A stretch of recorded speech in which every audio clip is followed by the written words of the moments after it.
സമ്പന്നമായ ചരിത്രവും സാംസ്കാരിക പൈതൃകവും കൈവരിച്ച ഒരു പ്രാചീന തുറമുഖ പട്ടണമാണ് നമ്മുടെ സ്വന്തം പൊന്നാനി. പുഴയും കായലും കടലും ചുറ്റപ്പെട്ട് കിടക്കുന്ന മനോഹരമായ ഭൂപ്രദേശം. ആനേ മദന പൂങ്കാനി തേനാളേ ആടങ്ങൾ വഴിപ്പെട്ടാൽ നാളേ. സാഹിത്യ സാംസ്കാരിക നഭോമണ്ഡലത്തിലെ മഹാരഥന്മാർക്ക് ജന്മം നൽകിയ പുണ്യഭൂമി. പ്രശസ്തമായ പൊന്നാനി ജുമാ മസ്ജിദ്, തൃക്കാവ് കണ്ടകുറുമ്പക്കാവ് ക്ഷേത്രം, സെയിന്റ് ആന്റണീസ് ചർച്ച് എന്നീ ആത്മീയ കേന്ദ്രങ്ങൾ പൊന്നാനിക്കാരുടെ സാമൂഹിക ജീവിതത്തിൻ്റെ അവിഭാജ്യ ഘടകമാണ്. പൊന്നാനിയിലെ ഹിന്ദു മുസ്ലിം ക്രിസ്ത്യൻ ഐക്യം മതേതരത്തിൻ്റെ മഹനീയ മാതൃകയാണ്. മതങ്ങൾ വ്യത്യസ്തമായാലും മനുഷ്യസ്നേഹം ഒന്നാണെന്ന് ഈ നാട് നമ്മെ പഠിപ്പിക്കുന്നു. കേരളത്തിൻ്റെ സാമൂഹിക രാഷ്ട്രീയ ചരിത്രത്തിൽ ശ്രദ്ധേയമായ സ്ഥാനമാണ് പൊന്നാനിക്കുള്ളത്. ബ്രിട്ടീഷ് അധിനിവേശത്തിനെതിരെ നടന്ന വിവിധ പ്രസ്ഥാനങ്ങളിൽ പൊന്നാനിയും സജീവമായി പങ്കെടുത്തു. സൈനുദ്ദീൻ മഖ്ദൂമമാരും കെ കേളപ്പൻ, ഇ മൊയ്തു മൗലവി തുടങ്ങിയ നേതൃനിരകൾ ഉദാഹരണങ്ങളാണ്. ഇന്ത്യൻ നാഷണൽ കോൺഗ്രസിൻ്റെ സ്വാതന്ത്ര്യ സമര പ്രവർത്തനങ്ങൾ നമ്മുടെ പൊന്നാനിയിലും സജീവമായിരുന്നു. മറ്റു പ്രദേശങ്ങളെ അപേക്ഷിച്ച് വികസന കാര്യത്തിൽ മുൻപന്തിയിലെത്തേണ്ടിയിരുന്ന നമ്മുടെ പൊന്നാനിക്ക് മന്ത്രിമാരും നിയമസഭാ സ്പീക്കറും ഉൾപ്പെടെ പ്രമുഖരായ ജനപ്രതിനിധികൾ ഉണ്ടായിട്ടും കഴിഞ്ഞ 20-ലേറെ വർഷക്കാലമായി വികസനത്തിൽ പിന്നോട്ട് പോകുന്ന ഒരു നാടിൻ്റെ ദയനീയ കഥയാണിത്. ഇത് വെറും കെട്ടുകഥയല്ല, മറിച്ച് ഒരു നാടിൻ്റെ കണ്ണീരിൻ്റെ, പറഞ്ഞു പറ്റിക്കലിൻ്റെ, രാഷ്ട്രീയ പകപോക്കലിൻ്റെ, വികസന സ്വപ്നങ്ങൾ തച്ചു തകർത്ത ദുരന്തങ്ങളുടെ നേർസാക്ഷ്യമാണ്. മലപ്പുറം ജില്ലയിൽ തന്നെ ഏറ്റവും പിന്നാക്കം നിൽക്കുന്ന ഒരു പ്രദേശമായി നമ്മുടെ പൊന്നാനി മാറി.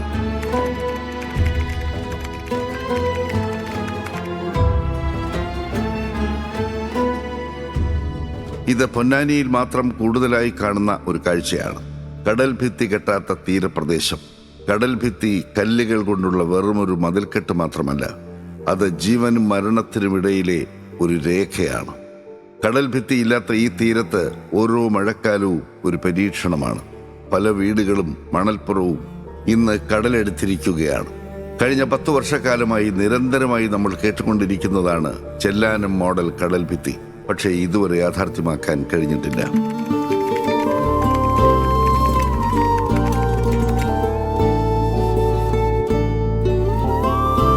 ഈ കാഴ്ചയും നമ്മുടെ പൊന്നാനിയിൽ മാത്രം കൂടുതലായി കാണുന്ന ഒന്നാണ്.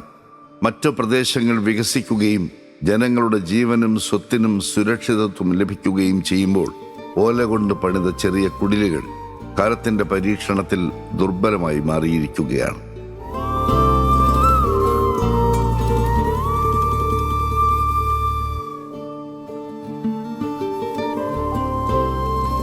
ഈ ഇരട്ട സമ്മർദ്ദത്തിനിടയിൽ ജീവിക്കുന്നത് കുഞ്ഞുമക്കളും വൃദ്ധരും കൂടിയാണ്.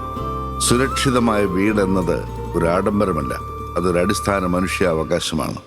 പൊന്നാനി ആയിരക്കണക്കിന് കുടുംബങ്ങളാണ് ഓല വീടുകളിൽ താമസിക്കുന്നത്. ആ ഓല വീടുകളുടെ മേൽക്കൂര മാത്രമല്ല ഓല, അതിൻ്റെ ചുമരുകൾ ഓലയാണ്, തറ പൂഴിയാണ്. 10,000-കണക്കിന് മനുഷ്യജന്മങ്ങളാണ് ആ വീടിനകത്ത് താമസിച്ച് തങ്ങളുടെ ദൈനംദിന കാര്യങ്ങൾ നിർവഹിച്ച് മുന്നോട്ട് പോയിക്കൊണ്ടിരിക്കുന്നത്. ഇത് കേരളീയ പൊതുമനസാക്ഷിക്ക് മുന്നിലെ ഏറ്റവും വലിയൊരു ചോദ്യചിഹ്നമാണ്. ഇതിനൊരു അറുതി വരാത്തൊരു സാഹചര്യം തീർച്ചയായിട്ടും അത് പൊന്നാനിയെ സംബന്ധിച്ചിടത്തോളം വേദനാജനകമാണ് എന്ന് പറയാൻ ഞാൻ ആഗ്രഹിക്കുന്നു. UDF ഗവൺമെൻറ് അടുത്ത തവണ അധികാരത്തിൽ വരികയാണെങ്കിൽ ഈ ഓലപ്പുരകളിൽ കഴിയുന്ന കുടുംബങ്ങൾക്ക് ഒരു ശാശ്വത മോചനമുണ്ടാകും എന്ന ഉറച്ച ദൃഢനിശ്ചയം നിങ്ങളുടെ മുമ്പാകെ പങ്കുവെക്കുവാൻ ഞാൻ എൻ്റെ അവസരം വിനിയോഗിക്കുകയാണ്.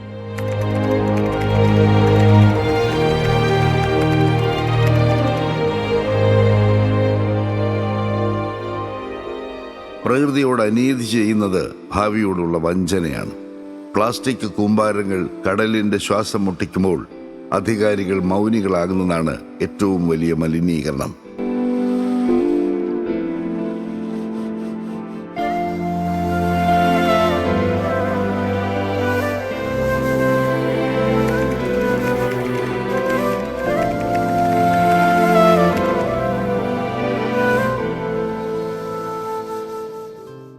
ദീർഘവീക്ഷണവും സാമ്പത്തിക അച്ചടക്കവും ഇല്ലാത്ത ഒരു ഭരണകൂടത്തിന്റെ കഴിവുകേടിന്റെ നേർസാക്ഷ്യമാണ് നിങ്ങൾ ഈ കാണുന്ന 120 വീട് കോളനി. ഒരിക്കൽ പോലും മനുഷ്യവാസയോഗ്യമല്ലാത്ത ആട്ടിൻകൂട് പോലെയുള്ള 120 വീടുകൾ ആർക്കു വേണ്ടി നിർമ്മിച്ചതാണ് നിങ്ങൾ? മനുഷ്യരല്ലേ ഇവിടങ്ങളിൽ താമസിക്കേണ്ടത്, മൃഗങ്ങളല്ലല്ലോ.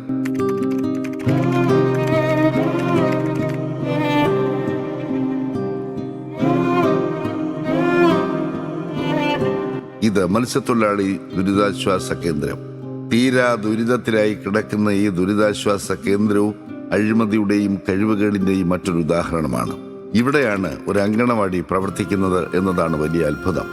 പാമ്പുകളുടെയും മറ്റ് ഇഴജന്തുക്കളുടെയും താവളമായ ഈ കേന്ദ്രം വൈകുന്നേരങ്ങളിൽ സാമൂഹ്യ വിരുദ്ധരുടെ അഴിഞ്ഞാട്ട കേന്ദ്രവും കൂടിയാണ്.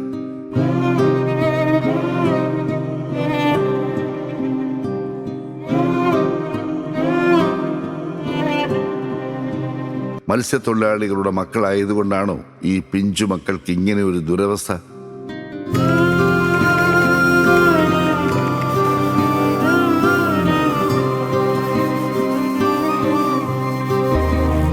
ഈ കാണുന്നത് മരത്തണലിൽ അന്ത്യവിശ്രമം കൊള്ളുന്ന ലക്ഷക്കണക്കിന് രൂപയുടെ സോളാർ പാനലുകളാണ്.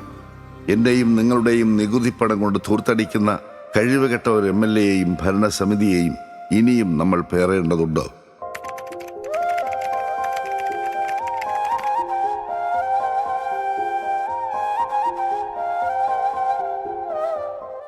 നിങ്ങൾ ഈ കാണുന്നത് അങ്ങ് ഉത്തരേന്ത്യയിലെ കാഴ്ചകളല്ല, മറിച്ച് ദാരിദ്ര്യമുക്ത കേരളം എന്ന് കൊട്ടിഘോഷിച്ച കൊച്ചു കേരളത്തിലെ നമ്മുടെ പൊന്നാനി നിയോജക മണ്ഡലത്തിലെ ദയനീയ കാഴ്ചയാണ്.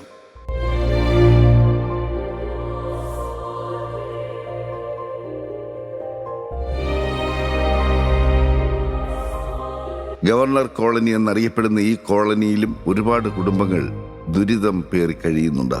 ഇവിടെ MLA ഉണ്ടായിരുന്നു, 2 MLA-മാർ. ഇപ്പോൾ ഇത് കഴിഞ്ഞതിന് ശേഷം 2 MLA-മാർ. ആദ്യത്തെ ശ്രീരാമകൃഷ്ണൻ, എന്നതിന് ശേഷം ഇപ്പം നന്ദകുമാർ ഉൾപ്പെടെയുള്ളവർ MLA ആയിട്ട് ഇവിടെ ആരും പ്രവേശിച്ചിട്ടില്ല ഇതുവരെ. ഇതിനെക്കുറിച്ച് അന്വേഷിക്കാനോ എന്തെങ്കിലും ഇവിടുത്തെ എന്തെങ്കിലും പ്രശ്നം ഉണ്ടോയെന്ന് ചോദിച്ചിട്ട് ആരും തന്നെ വന്നിട്ടില്ല ഇതുവരെ. അപ്പോൾ അതിൻ്റെ അടിസ്ഥാനം ഇതിന് അന്തിമ തീരുമാനം. ഞങ്ങൾക്കിവിടെ ജീവിക്കണം, ഞങ്ങൾ ഈ നാട്ടുകാരാണ്, ഒരുപാട് ലോങ്ങിൽ നിന്നും വന്നവരല്ലേ. ഞങ്ങൾ ഈ പരിസരത്തൊക്കെ തന്നെ ഉള്ളവരാണ്. ഈ പൊന്നാനി നിയോജക മണ്ഡലത്തിലുള്ള ആൾക്കാരാണ് 99%.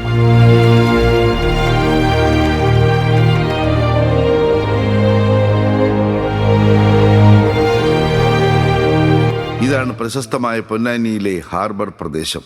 വലിയ തുക മുടക്കി നിർമ്മിച്ച ബിൽഡിങ്ങുകൾ തുരുമ്പ് പിടിച്ച് നശിച്ചു പോകുന്നു.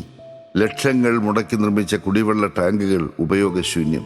കാട് പിടിച്ച് കിടക്കുന്ന പ്രദേശം പാമ്പുകളുടെ വിഹാര കേന്ദ്രമായി മാറിയിരിക്കുന്നു. ഈ വലനെയ്ത്ത് കേന്ദ്രം അപ്രാപ്യമാണ് എന്ന് മാത്രമല്ല, തൊഴിലാളികളുടെ വലകൾ സൂക്ഷിക്കാൻ പോലും മതിയായ സൗകര്യങ്ങൾ നൽകാൻ അധികാരികൾക്ക് ഇതുവരെയും കഴിഞ്ഞിട്ടില്ല.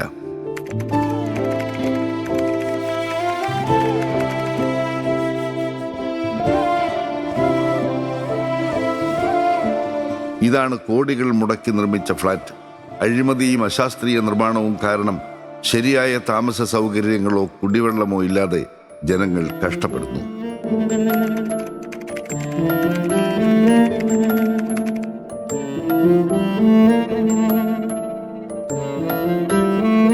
ഇതാണ് Ponnani Kerala maritime board office. ബ്രിട്ടീഷുകാരുടെ കാലത്ത് പണിത ഈ കെട്ടിടം നിലംപൊത്താറായി നിൽക്കുന്ന അവസ്ഥയാണ്.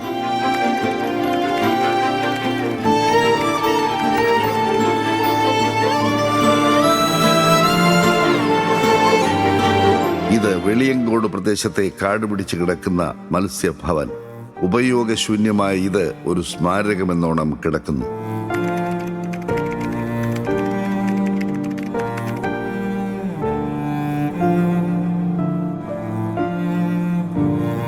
ഇതാണ് പ്രശസ്തമായ പൊന്നാനി നഗരത്തിലേക്ക് പ്രവേശിക്കാൻ യാത്രക്കാർ ആശ്രയിക്കുന്ന അങ്ങാടിപ്പാലം. വളരെ കുടുസായ ഈ പാലം എന്നും യാത്രക്കാർക്കൊരു തലവേദനയാണ്. പൊന്നാനിയുടെ വികസനം വളരെയധികം മുരടിച്ചു നിൽക്കുന്ന അവസ്ഥയുള്ളത്. പൊന്നാനി പാലം മാറ്റണം, അതിനുവേണ്ടി ബിൽഡിങ്ങൾ ഒഴിവാക്കി കൊടുക്കണം എന്ന് പറഞ്ഞുകൊണ്ട് ചുരുങ്ങിയത് ഒരു 10-20 പ്രാവശ്യങ്ങളിൽ മീറ്റിംഗ് വിളിച്ചിട്ടുണ്ട്. പൊന്നാനി വ്യാപാരി വ്യവസായി ചേംബർ ഓഫ് കൊമേഴ്സ് എല്ലാവിധ പിന്തുണ പ്രഖ്യാപിച്ചു. കടകൾ പൊളിക്കാനും അതുപോലെ ഇറകൾ പൊളിച്ചു കൊടുക്കാനും എന്താ വേണം ചെയ്യാന്ന് പറയും. പക്ഷേ അതിനുള്ള ആ കെടുകാര്യസ്ഥത അത് ഭരണകൂടത്തിന് ഇല്ല, അല്ലെങ്കിൽ ഭരണാധികാരികൾ ഇല്ല എന്നുള്ളതിന്റെ ഒരു ദുരന്ത ചിത്രമാണ് പൊന്നാനി അങ്ങാടിപ്പാലം.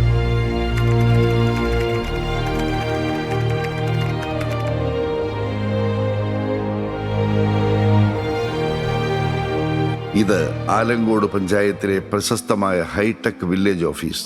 കാട് പിടിച്ച് വൃത്തിഹീനമായി കിടക്കുന്ന ഈ കെട്ടിടത്തിന് പകരം വാടക കെട്ടിടത്തിൽ പ്രവർത്തിക്കുന്ന അന്താരാഷ്ട്ര നിലവാരമുള്ള ആലങ്കോട് വില്ലേജ് ഓഫീസാണിത്.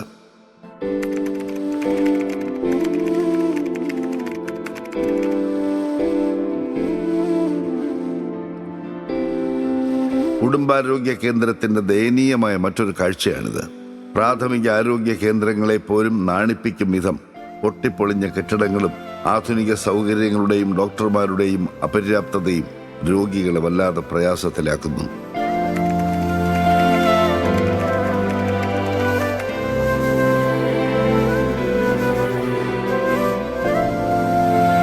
ജനങ്ങളുടെ കൂടി അവകാശ പണമായ കോടികൾ യാതൊരു മുൻകരുതലോ പ്ലാനിങ്ങോ ഇല്ലാതെ നശിപ്പിക്കുന്നതിൻ്റെ മറ്റൊരു ഉദാഹരണമാണ് ഈ ഫ്ളാറ്റ് നിർമ്മാണം. ദീർഘവീക്ഷണമില്ലാത്ത ഈ ഫ്ളാറ്റ് നിർമ്മാണം അഴിമതിയുടെയും കെടുകാര്യസ്ഥതയുടെയും മകുട ഉദാഹരണം.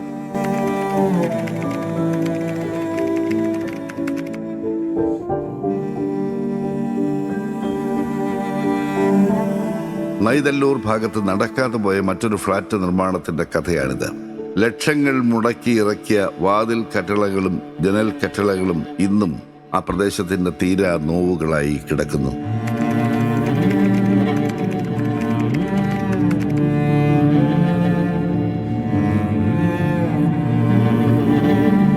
മാലിന്യ കൂമ്പാരമായി കിടക്കുന്ന മൊയ്യാലിപ്പറമ്പ് പൊതു കിണറാണിത്. ഇവിടുത്തെ ജനങ്ങൾ ശുദ്ധമായ കുടിവെള്ളത്തിന് പ്രയാസപ്പെടുന്നവരാണ്.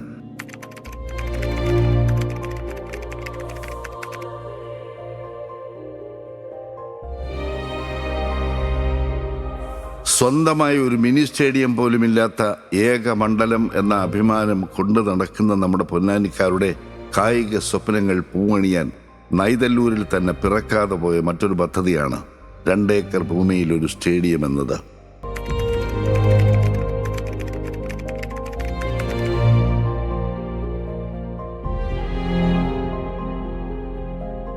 ഇതാണ് നമ്മുടെ നാട്ടിലെ കായലുകളുടെയും പുഴകളുടെയും കടലിൻ്റെയും ഒക്കെ അവസ്ഥ. ഭിത്തി കെട്ടി സംരക്ഷിക്കാനോ നിലവിലുള്ള ഭിത്തികളുടെ കേടുപാടുകൾ തീർക്കാനോ താല്പര്യം കാണിക്കാത്ത ഒരു MLAയും ഭരണകൂടവും.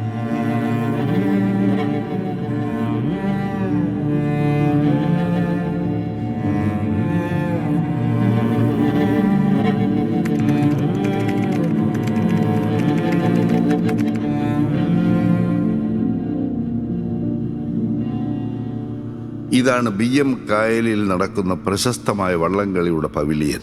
വർഷങ്ങൾക്ക് മുമ്പ് നിർമ്മിച്ച ഈ കെട്ടിടം പുതുക്കിപ്പണിയാനോ അറ്റകുറ്റപ്പണികൾ നടത്താനോ പോലും കഴിയാത്ത ഭരണകൂടമായിരുന്നു നമ്മുടെ നാടിൻ്റെ ശാപം എന്ന് പറഞ്ഞാൽ അത് അധികപ്പറ്റാവില്ല.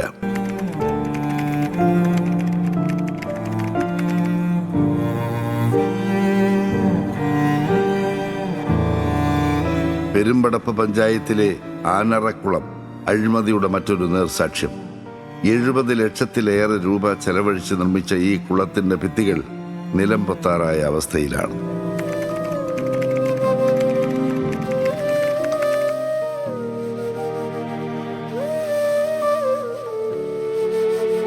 ഇതാണ് പൊന്നാനിയിലെ പേരുകേട്ട കനോലി കനാൽ. ബ്രിട്ടീഷുകാരുടെ കാലത്ത് വ്യാപാര മാർഗങ്ങൾക്ക് ജലസഞ്ചാരത്തിനായി ഉപയോഗിച്ചിരുന്ന ജലപാത ഇന്ന് ഭിത്തികൾ കെട്ടാതെ മാലിന്യ കേന്ദ്രമായി അപകട ഭീഷണിയിലാണിവിടം.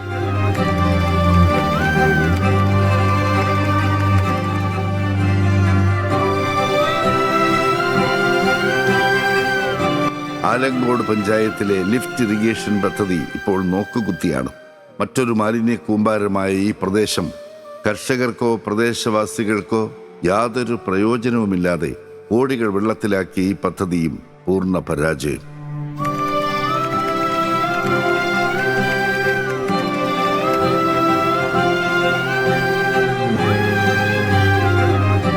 ഇതാണ് പ്രശസ്തമായ പുഴയിലേക്ക് ഒരു റോഡ്. ലക്ഷങ്ങൾ മുടക്കി സർവേ നടത്തി സ്ഥലമെടുപ്പ് നടത്തി പുഴയിൽ ചെന്ന് അവസാനിക്കുന്ന റോഡ്.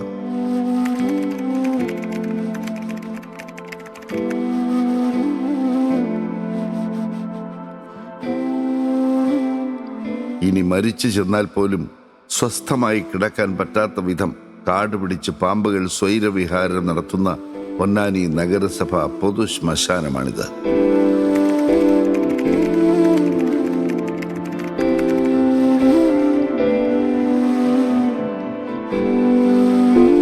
നമ്മുടെ കായിക രംഗത്തെ പാടെ അവഗണിച്ച ഒരു ഭരണസമിതി, പേരിനെങ്കിലും ഉണ്ടായിരുന്ന ഒരു മിനി സ്റ്റേഡിയം, അതും അറ്റകുറ്റപ്പണിയുടെ പേരിൽ താഴിട്ട് പൂട്ടിയിരിക്കുകയാണ്.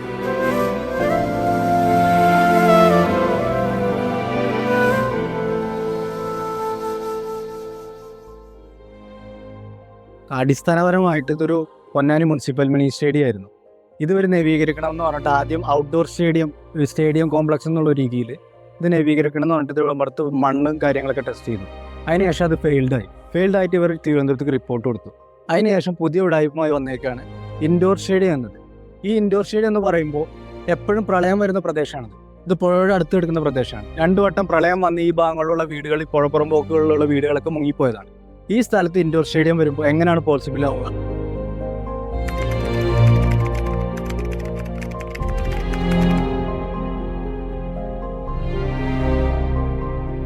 കഴിഞ്ഞ 9 വർഷക്കാലമായി പാതി വഴിയിൽ സ്തംഭിച്ചു നിൽക്കുന്ന മാറഞ്ചേരി പഞ്ചായത്തിലെ കോരളമ്പ് ബ്രിഡ്ജാണിത്.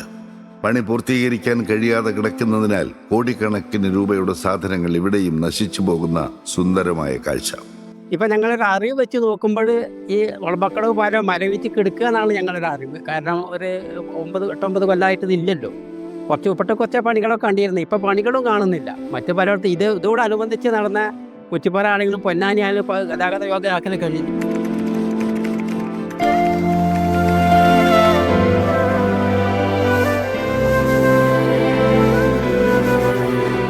മാറഞ്ചേരി പഞ്ചായത്തിലെ തന്നെ വേമ്പ ജലസംഭരണി ബണ്ടാണിത്. ഉയരം കൂട്ടാതെ അശാസ്ത്രീയമായി നിർമ്മിച്ച ഈ ബണ്ടിന്റെ യാതൊരു പ്രയോജനവും കർഷകർക്ക് ലഭിക്കുന്നില്ല. ഈ ബണ്ട് 23-24 ഒരു 1.5 അടിക്ക് വെച്ചിട്ട് മണ്ണിട്ട് നികത്തിയതാണ്. അതിനുശേഷം കഴിഞ്ഞ പ്രാവശ്യം ഞങ്ങൾ KLDCയെ സമീപിച്ചപ്പം ഫണ്ടില്ല എന്നുള്ള കാര്യമാണ് പറഞ്ഞത്. പക്ഷേ ഞങ്ങളെ സംബന്ധിച്ച് ഇത് 3 അടിയോളം ഇനി ഉയർന്ന് അപ്പുറത്ത് കാണുന്ന ബണ്ടിനോട് അനുബന്ധിച്ച് ഇത് നിലനിർത്തണമെങ്കിൽ 3 അടിയെങ്കിലും ഇത് ഉയർത്തണം. 3 അടി ഉയർത്തി കഴിഞ്ഞാൽ ഞങ്ങൾക്ക് മറ്റുള്ള പടവുകളോ മറ്റുള്ള ഭാഗങ്ങളെ ആശ്രയിക്കാതെ ഞങ്ങൾക്ക് വേണ്ട ഞങ്ങളുടെ സമയത്തിനനുസരിച്ച് ഞങ്ങൾക്ക് കൃഷി ഇറക്കാൻ പറ്റും.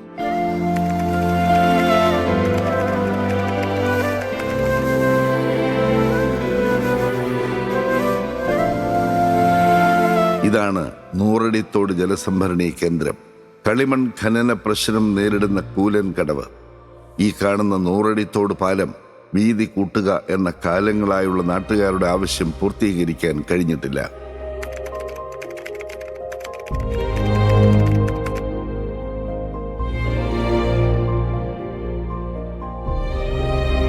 ഇത് നുണക്കടവ് കോൾപ്പാടം. കുട്ടനാടിന് പകരം വയ്ക്കാവുന്ന പൊന്നാനിയുടെ മറ്റൊരു കാർഷിക കേന്ദ്രം. ആവശ്യമായ പരിചരണവും ഭരണകേന്ദ്രങ്ങളിൽ നിന്നുള്ള സഹായങ്ങളും ലഭിക്കാതെ കർഷകർ സ്വന്തം റിസ്കിൽ നിലനിർത്തി പോരുന്ന കാർഷിക കേന്ദ്രം.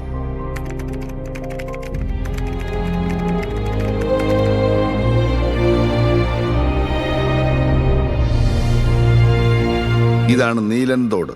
മതിയായ പരിചരണവും സംരക്ഷണവും ലഭിക്കാത്തത് കാരണം വൃത്തിഹീനവും തോടിൻ്റെ പല ഭാഗങ്ങളും മണൽ കുമിഞ്ഞുകൂടി തോട് അടഞ്ഞു കിടക്കുന്നതും കാരണം മഴക്കാലത്ത് സമീപ പ്രദേശങ്ങളിൽ വെള്ളപ്പൊക്ക ഭീഷണി പതിവാണ്.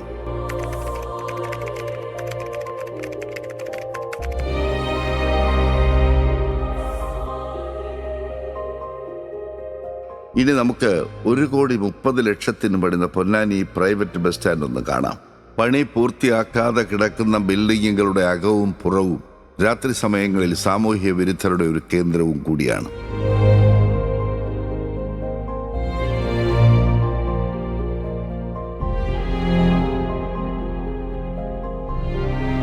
ചമ്രവട്ടം ജംഗ്ഷനിൽ ആധുനിക രീതിയിലുള്ള പുതിയ bus stand cum shopping complex യാഥാർത്ഥ്യമാകുന്നു എന്ന പതിവ് വാഗ്ദാനങ്ങൾ ഇന്നും പാഴ് വാഗ്ദാനങ്ങളാണ്.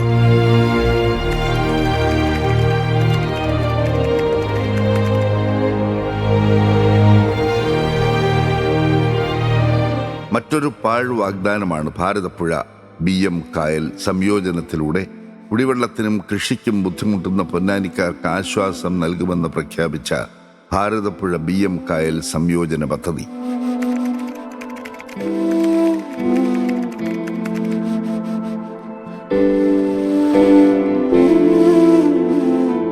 പൊട്ടിപ്പൊളിഞ്ഞ ചുമരുകളുമായി ഏത് നിമിഷവും നിലംപൊത്താറായി നിൽക്കുന്ന ഫയർ സ്റ്റേഷന് അടിയന്തര പരിചരണം ആവശ്യമാണെന്നതാണ് മറ്റൊരു പ്രത്യേകത.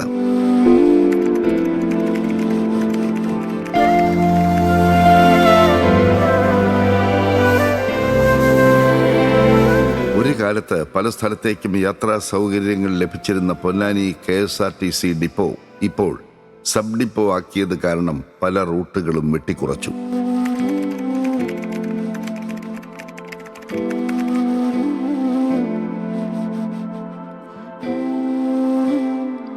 നാഷണൽ ഹൈവേ നിർമ്മാണ സമയത്ത് MLAയും ഭരണസമിതിയും കൃത്യമായ ഇടപെടലുകൾ നടത്താത്തത് കാരണം ജനങ്ങൾക്ക് അത്യാവശ്യമായ അണ്ടർ പാസേജുകൾ ലഭ്യമാകാതെ ക്ഷേത്രങ്ങൾ, സ്കൂളുകൾ എന്നിവയിലേക്കുള്ള യാത്ര ദുരിതത്തിലാണ്.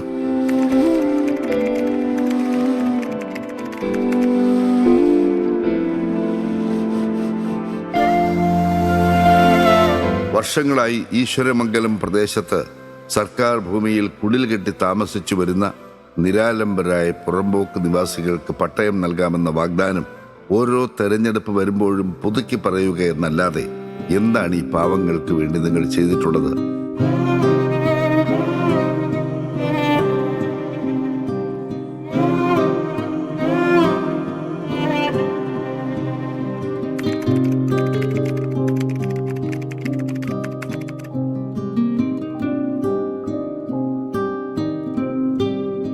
സ്വന്തമായ ഒരു സർക്കാർ കോളേജ് പോലുമില്ലാത്ത ഏക മണ്ഡലം അത് നമ്മുടെ പൊന്നാനി നിയോജക മണ്ഡലം മാത്രമായിരിക്കും.